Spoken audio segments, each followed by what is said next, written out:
지금 우리 교회는 153 축복 전도 운동을 진행하고 있는 가운데 있습니다. 아마 지난 한 달여 시간들 동안 교회에서 제공해 드린 세 가지의 작은 선물이지만 그 선물들을 가지고 태신자들과 이런저런 사랑의 교제를 나누고, 아마 지난 주간에는 추석 명절 주간이라서 우리 성도님들이 태신자를 만나기가 그렇게 쉽지는 않지 않았겠는가 해서 이번 주간 한 번 더 여러분이 스스로 한번 정성껏 준비하신 선물을 전달하면서 사랑의 교제를 한번 나눠 보시라, 그렇게 지금 권유를 하고 있습니다.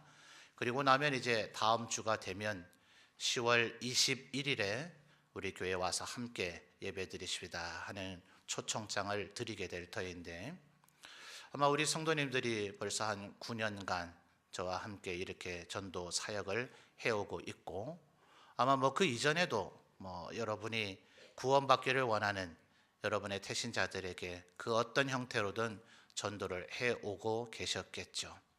근데 수많은 이런 전도를 행하게 될 때에 우리 성도들의 마음이 이제 과연 그 10월 21일에 우리 교회에 그분을 모시고 올 만한 그런 어떤 정말 가치가 있는가.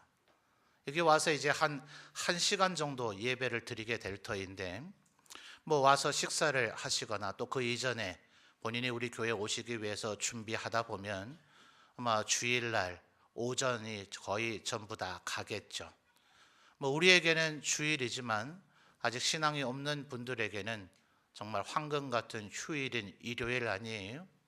그 일요일 오전을 다 보낼 만한 그분을 그렇게 시간을 허비해 가면서 우리에게 오시라고 할 만한 정말 가치 있고 의미 있는 것을 우리가 주는가. 아마 여러분의 태신자들이 그런 반응을 보였을 때도 있지 않습니까? 우리 교회에서의 사역이나 제가 거쳐왔던 교회에서의 사역들을 통해서 이제 제가 전도 담당자였었으니까 저에게 그런 하소연 아닌 하소연을 하는 분들이 있어요. 목사님, 전도를 해오면 우리 권사님들이 아주 정말 정성을 다해서 아주 정성 어린 식탁을, 점심을 준비하지만 또 어느 행간에 우리가 너무 힘들어서 점심 식사 준비 안 하고 이제 선물을 드린 적도 있었잖아요. 그랬더니 제 눈에도 봤어요. 이제 왔다가 가시는 분이 오라 해놓고 밥도 한 끼 안 주느냐 이러고 가시는 분들도 계셨고, 또 나름 우리가 열심히 아마 고민하고 선별하여서 선물을 준비하지만 극소수에 불과하지만 겨우 이런 거 주려고 불렀느냐, 또 이렇게 말하는 분들도 계셔서 아마 우리 성도님이나 또 제가 과거에 섬겼던 교회의 성도들도 태신자를 초대했다가 그 후에 하도 그분이 볼멘 소리를 해서 내가 미안해서 아주 거하게 밥을 사게 됐다, 그런 이제 힘든 얘기들을 이제 토로하는 분들이 있습니다. 아마도 우리들이 열심을 다해서 복음을 전하려고 준비를 하지만 실제로 그들에게 의미 있고 효과적인 복음을 전하기란 참 쉽지 않죠. 이제 그러다 보니 10월 21일 날 어쨌든지 하여튼 우리 교회 한 번만 와보라고, 그냥 와보라고 이렇게 얘기하는 것이 더 일반적일 수도 있을 겁니다. 그것도 나쁜 건 아니죠. 어느 전도 팀들에서는 그것을 가리켜 일명 와보라 전도법이다 이렇게 얘기하잖아요. 요한복음 1장을 보면 예수님의 사도들이 되는 안드레가 이제 예수님의 그 말씀을 듣고 자기 형제 베드로를 데리고 가서 말 그대로 와 보라 하신 그 말씀에 데리고 가서 예수와 함께 시간을 보내고 그분의 말씀을 듣고 함께 거룩한 영적인 교제를 나누게 될 때에 그들이 랍비 선생 정도로 알고 있던 예수님을 구주로 알게 되어지는 일이 일어나기도 하죠. 그러니 그들에게 그저 어쨌든지 10월 21일 날 우리 교회 한번 와보세요 이렇게 정도 얘기하는 것도 나쁘다 말할 수는 없을 겁니다. 근데 우리 성도님들이 그래도 이럭저럭 나름 전도의 훈련을 했으니 이제는 우리 태신자들에게 예수 믿고 구원 받으십시오, 아마 이런 얘기 정도는 하실 수 있을 거예요. 근데 문제는 간혹 우리의 태신자들이 그런 반응을 보이죠. 도대체 당신들이 말하는 구원이 뭐냐? 근데 그들이 그런 얘기를 하지 않을지라도 우리의 마음속에도, 우리 성도들도 이제 예수 믿고 구원받으라. 옛날에 우리 아마 일제시대 때 어느 목사님은 예수 천당 불신 지옥 뭐 이렇게 8글자만 외치고 다니셨다 하지 않아요? 그러니 예수 믿고 천당 간다, 구원받는다, 우리들이 그저 그 단어들을 입에 올려서 전하는 것은 그다지 어렵지는 않는데 우리들 스스로도 도대체 그 구원이 뭔가 아마 이런 생각을 가질 수도 있을 것입니다. 아마 그 일제시대 때 그때부터 그런 얘기가 있는 것 같아요. 지금이야 뭐 1원짜리 동전 떨어지면 줍습니까? 아마 뭐 그 줍다가 허리 아플까 봐 줍지조차도 않을런지 모르겠어요. 실제로 1원짜리 동전을 만드는 데는 아마 4원 이상의 돈이 든다 하죠. 그러니까 지금 그걸 차라리 안 만드는 게 더 나은데 그 1원짜리 화폐를 폐지하면 물가가 그만큼 상승될까 봐 뭐 울며 겨자 먹기로 여전히 유지하고 있다, 뭐 이런 얘기도 제가 들어본 것 같습니다. 근데 아마 일제시대 때만 하더라도 1원의 가치는 어마어마했겠죠. 그러니 아마 그 무렵 때부터 그 누군가의 입에서 예수 믿고 구원받으라 하니 이왕 줄 거면 10원이나 줄 것이지 뭐 9원 주겠다 하느냐. 1부 때 많이 웃던데 2부에는 뭐 다 워낙 익숙히 들으시, 제가 이렇게 될까 봐 조마조마했었거든요. 근데 과거에 실제로 그런 얘기들, 그래서 저희 전 세대 목사님들께 저는 어릴 때 참 이 얘기 많이 들었어요. 구원받으라 하니 이왕 줄 거면 10원 줄 것이지, 뭐 우리를 조롱하듯이, 아니면 뭐 진심 어린 말 아니겠어요? 이 세상을 살아가는 사람들에게는 참 돈이 그게 참, 아니 뭐 우리 교회 오면 뭐 1,000만 원 아니라 한 1억 10억이라도 좀 줄 건가? 그거 준다면야, 그거 줄 수 있다면 아마 우리 성도님들이 당당하게 얘기할 수 있지 않겠어요? 10월 21일 날 우리 교회 한 번만 오면 내가 당신한테 10억 준다, 10원이 아니라 아예 10억 준다, 이러면 아마 우리 성도님들 목에 힘주고 얘기할 수 있을 거예요. 올래 안 올래? 안 와? 안 오면 관둬. 뭐 너 말고 올 사람 없는 줄 아나? 오게만 오면 10억을 줄 건데 당신 말고 올 사람 많으니까 그만둬라, 아마 이럴 정도로 당당하게 얘기할 수 있을 거예요. 그런데 예수 믿고 구원받으라 하는 우리의 말 속에서도 마치 뭔가 우리가 별 의미 없고 가치 없는 그들의 오전, 그 황금 같은 휴일, 일요일 오전을 다 허비하게 만드는, 내가 이 사람에게 이런 요청을 과연 해서 될까? 원망받지 않을까? 오히려 우리 성도들의 마음속에 그런 생각이 있지 않느냐 하는 그런 이제 생각들을 제가 해보게 됩니다. 여러분, 우리가 주는 것은 아니지만 우리의 초대를 통해서, 우리의 섬김과 우리의 노력을 통해서 하나님께서 그들에게 주실 구원이란 도대체 무엇일까요? 여러분, 오늘 우리가 사형리의 그 1원리에서 바로 그 구원의 의미가 무엇인지를 2개의 성경 구절로 우리에게 알려줍니다. 한번 찾아볼까요? 사도행전 바로 앞에 있는 요한복음입니다. 먼저 3장 16절을 찾아보죠. 요한복음 3장 16절입니다.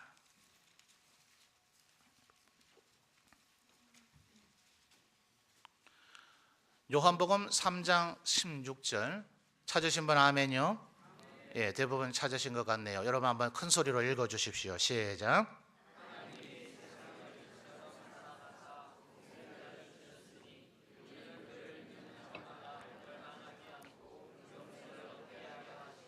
아멘.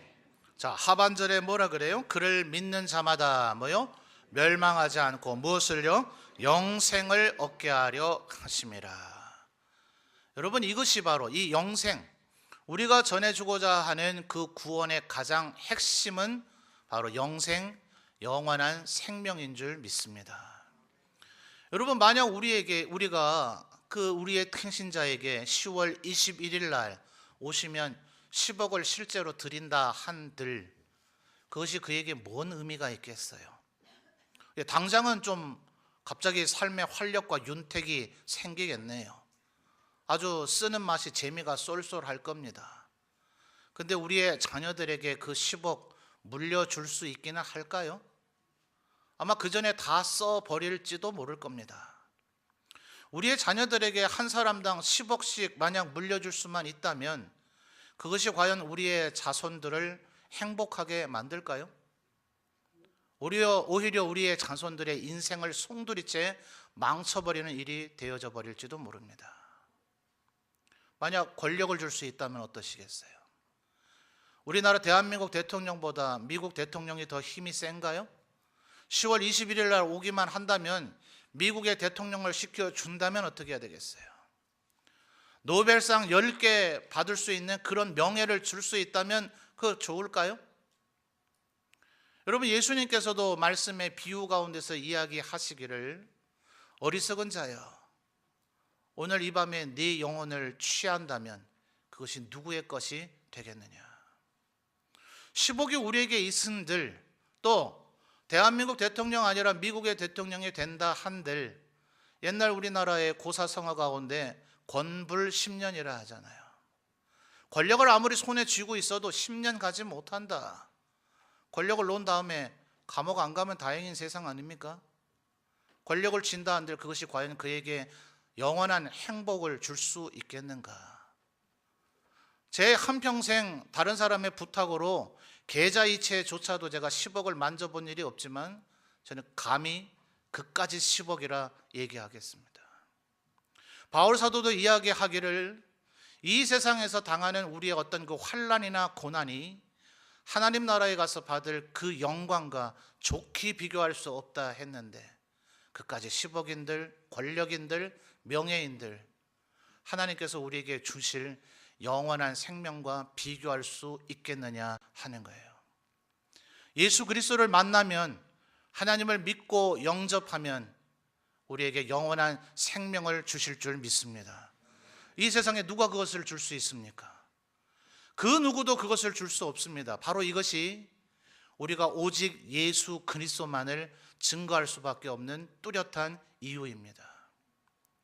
아마도 구원을 받으라 하는 그 얘기 못지않게 뭐 때문에 그렇게 예수만을 너희들 얘기해야 되느냐, 우리에게 그렇게 이야기하는 이들도 있을 거예요. 여러분, 지금 우리나라에도 화두가 되어지는 얘기가 차별금지법 얘기가 나오지 않습니까? 사실은 제가 역사를 공부해 보면 이것은 우리 기독교가 얘기하기 시작한 겁니다. 종교개혁의 시기에 구교 로마 캐톨릭과 우리 개신교가 워낙 유럽에서 약 150여 년간 종교개혁이 진행이 되면서 크게 두 차례, 후반부의 것을 일명 30년 전쟁이라 부르는데, 그 이전에도 30년 동안 유럽은 극심한 1, 2차 세계대전 못지않은 혼란의 시기를 겪어집니다. 그 후에 낭트 측량 같은 것들을 통해서 로마 캐톨릭을 믿든 개신교를 믿든 서로 이제 서로를 죽이는 일을 하지 말자, 중단하자. 이러다 유럽 인구 전체가 아예 전멸하겠다. 그들의 이제 자각 때문에 그런 조약들을 맺게 됩니다. 일명 베스트팔렌 조약이라 그러죠.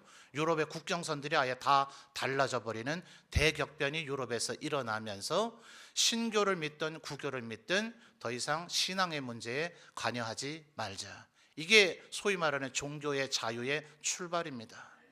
근데 이것이 미국으로 넘어가서 미 헌법 안에 종교의 자유가 들어가게 되어지자 이것이 확대가 되어져서 오늘날 불교를 믿든 이슬람교를 믿든 유교를 믿든 그들에게 더 이상 너희들의 신앙을 강요하지 말라. 종교의 자유가 있지 않느냐. 그러니 그들이 믿는 신앙을 부정하면서 그들에게 개종을 하라고 요구하는 것은 그들의 종교를 차별하는 것이니 차별을 금지한다. 이런 법들이 지금 나라마다 제정이 되어지고 우리나라도 시행을 하려고 하는 그런 일들이 지금 계속 시도되어지고 있습니다. 지금 우리 보수 기독교계를 비롯한 교단들은 이것을 막아야 된다고 지금 계속해서 반대 운동을 좀 하고 있는 가운데 있죠. 근데 여러분, 저는 반대로 생각해 볼 때에 이것이 오히려 사단의 전략에 우리가 말려드는 것이 아닌가 하는 생각이 듭니다.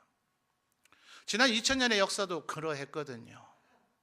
예수님은 우리에게 십자가 지라 그랬잖아요. 그들에게 가서 죽으라 했잖아요.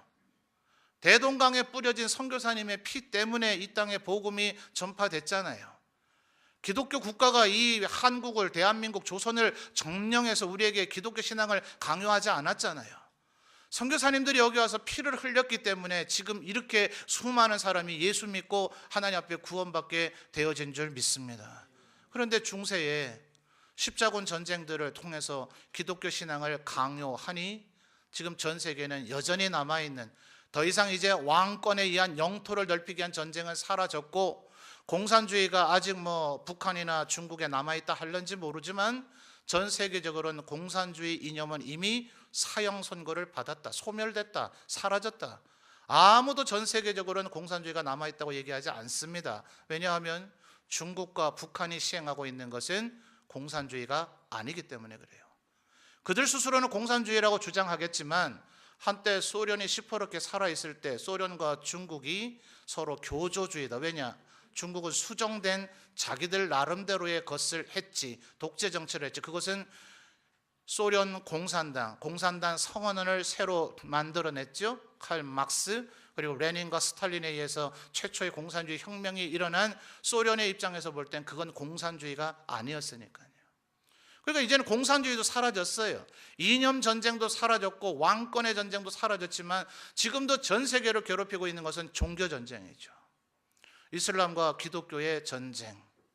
우리 입장에서는 지금 지난 20세기의 IS의 아주 극악한 행동들을 봤기 때문에 이슬람들이 테러 분자라고 여길지 모르지만 제가 볼 때는 반성적인 시각에서 보면 기독교가 한 일도 못지 않습니다.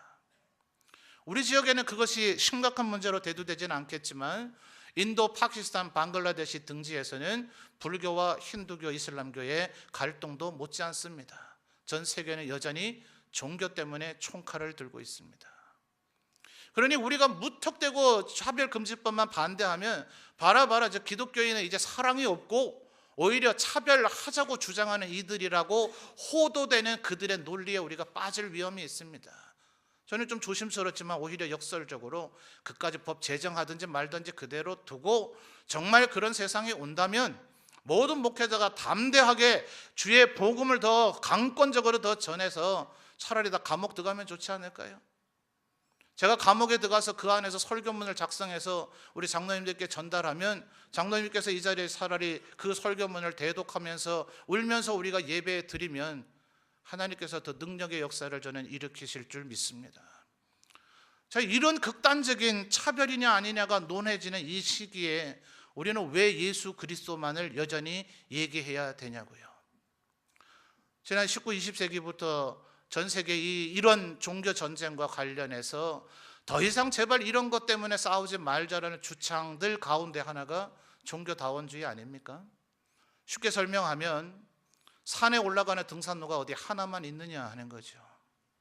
여러 개의 등산로의 길이 있을 터이니 어떻게 1번 등산로 오직 기독교만 정상에 오를 수 있다 하겠는가?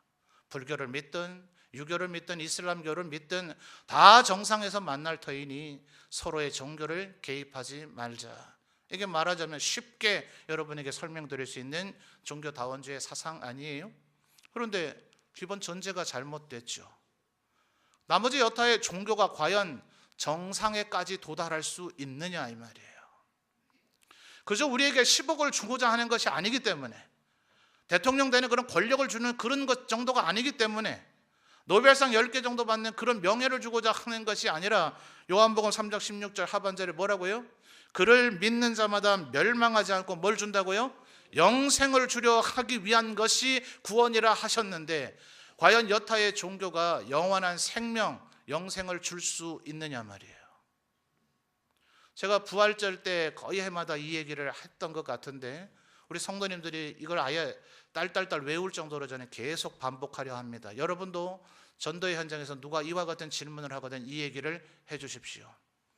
제가 불교를 폄훼하거나 비난하려고 하는 얘기가 아니라 불교의 경전을 집대성해 놓은 8만 대장경에 나오는 얘기입니다. 자기 아들을 죽은 어머니가 석가모니 부처 앞에 갔습니다. 부처님, 내 아들을 살려주십시오. 석가모니 부처 말하기를 영원히 살고 있는 사람이 있는 집을 찾으라. 그 집에 쌀 한 줌을 얻어다가 물에 불려 네 아들의 입에 넣어주면 죽은 네 아들이 살아날 것이다. 여러분이 어머니라면 어떡하겠어요? 미친 듯이 온 동네를 돌아다닌 이 어머니가 해질녘이 돼서 울며 석가모니 부처에게 다시 옵니다. 부처님 아무리 돌아다녀도 그런 사람이 있는 집은 없습니다. 부처 말하기를 그것 보라, 사람은 한번 태어나면 죽는 것이지 죽은 자를 되살릴 방법은 없느니라. 다시 한 번 말씀드리지만 제가 불교를 폄훼하거나 비난하려고 하는 얘기가 아니라 불교의 경전을 집대성해 놓은 팔만대장경 안에 나오는 얘기입니다. 석가모니 부처 뭐라 얘기했다고요? 나는 죽은 자를 되살릴 능력이 없다. 공자와 그 제자들의 대화를 기록해 놓은 것이 사서 가운데 논어와 맹자 아닙니까? 그 안에 기록되어 있는 얘기입니다. 어느 한 제자가 공자에게 묻기를 선생님, 죽음 이후에는 어떤 일이 있습니까? 인류의 위대한 스승이라 불려지는 공자가 말하기를 이 세상에 사는 일도 다 모를진데 죽음 이후의 일을 내가 어찌 알겠느냐. 공자께서 뭐라 하셨다고요? 죽음 이후의 일은 나는 모른다. 그런데 우리 구주 예수 그리스도께서는 뭐라고 얘기하셨습니까? 나는 길이요 진리요 생명이니 나로 말미암지 않고는 아버지께로 갈 자가 없느니라. 나는 부활이요 생명이니 물은 나를 믿는 자는 죽어도 뭐요? 살겠고 살아서 나를 믿는 자는 뭐요? 영원히 죽지 아니하리라. 이 세상에 예수 그리스도의 이름 외에 그 무엇이 우리에게 죽음의 권세 가운데서 우리를 건져내며 영원한 생명을 줄 수가 있습니까? 다른 종교가 그것을 줄 수 있다면 그러면 더 이상 예수님의 이름만을 고집하지 않겠습니다. 여러분, 우리가 줄 수 있는 것은 10월 21일 날 초대해서 이 자리에서 무슨 대단한 선물을 드리고자 하는 것이 아니라 무슨 호화로운 점심 식사를 대접하고자 하는 것이 아니라 그것은 우리의 마음이요 정성이요 사랑일 뿐, 이 시간에 나와 함께 예배하며 진리의 생명의 말씀을 듣게 될 때에 우리가 값없이 받게 된 은혜의 선물인 믿음이 그의 마음속에서 역사하게 되면 그 이 세상 그 누구도 줄 수 없는 영원한 생명이 우리의 태신자들에게 주어질 줄 믿습니다. 그것은 10억 아니라 1000억과도 바꿀 수 없는 가치 있는 것인 줄 믿습니다. 사랑하는 성도 여러분, 절대로 위축되지 마십시오. 우리들이 그날 우리의 사랑하는 태신자를 초대하고자 하는 것은 이 세상 그 누구도 줄 수 없는 영원한 생명을 주고자 하는 것이 우리의 이유이자 목적이기 때문에 그렇습니다. 그런데 여러분, 만약 우리의 태신자들 중에 누군가 이럴 거예요. 아니 뭐 죽음 이후에 영원한 생명 아니라 그 무엇을 준다 한들 당장 나는 지금 오늘 하루 먹고 살기도 힘든데 그것이 나에게 무슨 의미가 있느냐고 말입니다. 요한복음 10장 10절을 찾아볼까요? 요한복음 10장 10절의 말씀입니다.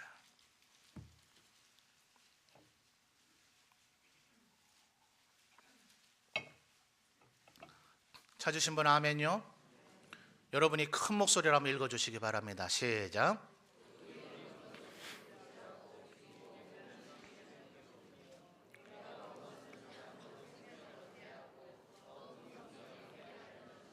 아멘. 자, 하반절에 뭐요? 내가 온 것은, 예수께서 오신 것은 양으로 하는 그 부분에 우리의 태신자 이름을 넣으면 좋다 했죠.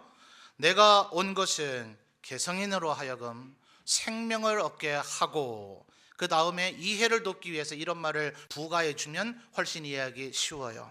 우리에게 필요한 모든 것을 말입니다. 그렇게 넣어서 한번 다시 제가 읽어볼까요? 내가 온 것은 태신자 개성인으로 하여금 생명을 얻게 하고 너에게 필요한 그 모든 것을 더 풍성히 얻게 하려는 것이라고 말입니다. 우리가 전해주고자 하는 구원은 단순히 죽음 가운데서 우리를 건져내는 그 영생만을 포함하고 있는 것이 아니라, 아까도 바울 사도가 얘기했던 것처럼 이 세상에서 우리가 받을 수 있는 그 무엇도 영원한 생명과는 비교할 수 없죠. 이 세상에서 당하는 그 어떤 환난도 장차받을 영광과 좋게 비교할 수 없는데, 그럼에도 불구하고 예수 그리스도께서는 이 세상 살아가는데 우리에게 필요한 모든 것을 더 풍성히 주시는 분이신 줄 믿습니다. 여러분, 제가 그 한 증거입니다. 아까 소개드린 우리 사모님은 저에 대해서 조금 아시잖아요.